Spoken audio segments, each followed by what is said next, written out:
Hello friends. Today I really feel retired for the first time since I retired, which was at the beginning of COVID, because COVID came and then blah, I don't know what. Anyways, the reason I feel retired is because 15 minutes ago we decided to go see Mission Impossible at this brand new theater near us. And of course, I've only been in a theater once since COVID ended, so I'm pretty excited. I buried the lead. We're going in the middle of the day. Okay, I buried the lead. It's 2 p.m. and we're going to see a movie. That's what retired people do. Here's where we're going. Dead Reckoning.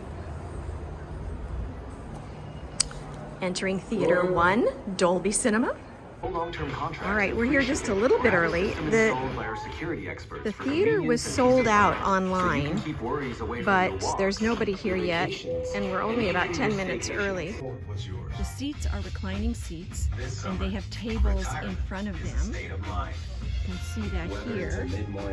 There's Robert. We had to buy separate tickets because it was sold out, so we had to buy 2 individual seats. We're not together. All right, well, we just got back from seeing Mission Impossible 7, Dead Reckoning. And Part one. Part 1. Part 1. 3 hours, part one. Okay. We left our house at about 1:30-ish for a 2 o'clock show. And we got there a little bit early, and it's 5:41 now, and we just drove into the garage. So, and we're exhausted. It was an exhausting movie. Okay, so the first thing I want to talk about is the theater, environs, the theater experience. So, I want to say, I want you to think about it, but I want to say that the chairs were supposed to be super comfortable, because they're really plush and they actually have extended leg rests that automatically go out, and they have seat heaters and all this. I found them completely uncomfortable because my feet didn't touch the ground when I was sitting in the seats, because I'm not a tall man, and so I was kind of uncomfortable a lot of the time. I don't know. Also, the seats are arranged in pairs. So we were sitting separately because there are a few singletons, but it's likely if you go by yourself, you're going to be sitting with someone you don't know. Right. They have tables. Each seat has a table in front, and every 2 sets of tables are paired. So it's like you're eating dinner or your snacks with your seat companion. So if you go just as a single, it's possible that you will be there essentially sharing your eating space with somebody next to you. The seats compare pretty favorably to like airline seats in, a nice business class. They were power seats. They reclined and extended the leg rests and those sorts of things. But as Jill said, they weren't quite comfortable because the legs stopped at an awkward position. Something was not quite right. All right. The last thing about the theater experience, the theater, is that we walked in 10 minutes early. There was never a time when there wasn't something blaring on the screen. When you used to go into the movie theater, it would be quiet, and then the lights would dim, and the movie would come on, and you'd see the previews. The minute you walk into the theater, you're watching commercials.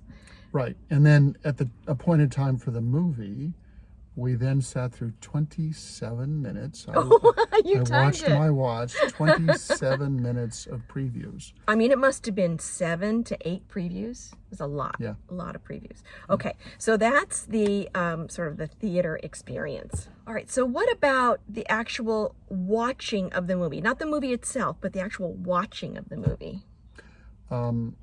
Okay, I don't want to sound like an old fuddy-duddy. We were in a Dolby theater. It was way too loud. So loud. My watch was saying too loud. You not only felt like you were being assaulted with the sound, but you felt like you were in the chase scenes. You wanted to check yourself for bullet holes after the, you know. People like that. you I wanted didn't to like see that. if I you was so were- nervous a lot of the time. See if you were bleeding after the fight scenes. I mean, it was so realistic, and so, you know, so loud. It was a little bit overwhelming. Now, if you like those kinds of movies with chase scenes and fights and, you know, stunts and that type of thing, this was an extravaganza. Well, Tom in that Cruise is a regard. big advocate of going to the movies. You know, he says the movie experience is something we shouldn't let go of because, of course, we all watch movies in our homes. And the whole experience, there was a prelude with Tom Cruise and the director actually plugging going to the movies, which was interesting. So yeah, it was a different experience being in a movie theater, you know, post COVID, because it just felt like everything was bigger and louder. But I will say, so we're in this luxurious theater where we paid a lot of money for the tickets. A lot of money. People were having meals delivered to their seats. The two seats next to me came just before the movie started, sat down, and then proceeded to talk through about the first 15 minutes of the movie, and the woman checked her phone for about the first 30 minutes of the movie. Oh dear. They Tell you not to do that. Yeah, You know, they have but all these reminders. She was on Instagram and Facebook and all that kind of stuff, not watching what was on the screen. So it immediately reminded me of the downsides of going to the movies, because the experience can be ruined by the person sitting next to you. All right, finally, a review of Mission Impossible 7 from Jill and Robert. I loved it. I love action movies. I loved it. It could have been shorter. I mean, some of the chase scenes. I think there was a car chase scene in there that was 30 minutes long. He was checking his watch. And I am not exaggerating. It was fun, though. It actually it was fun. two chase scenes. They had to switch cars in the middle in order to. Yeah, they did. They switched cars. keep I it going. enjoyed watching Tom Cruise. I loved all the gadgets. I really enjoyed it, but it felt long. It was 2 hours and 45 minutes. I will say we recently saw one of the early Mission Impossible movies. It doesn't even, the early ones don't even begin to compare to this. The CG, But there's a lot of the resonance, CGI a lot of resonance. and the stunts and everything are just completely over the top.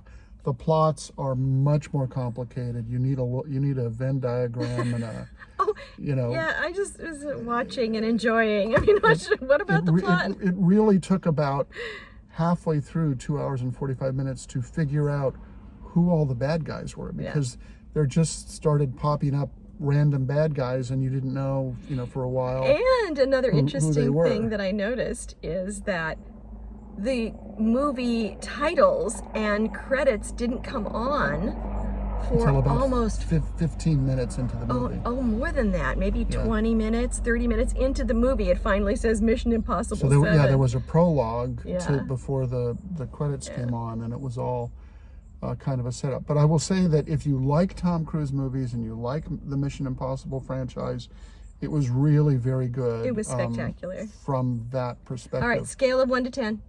I'm not a big fan of, you know, shoot 'em up action movies. In terms of if I were, I would give it, you know, like a 9.5. I thought it was very good, too long. You know, I might have gone to a different movie if I had known that, you know, there was a 30-minute car chase scene. In there. Okay, me, 9.7. Just because a little bit long, but I loved it. You got to go see it.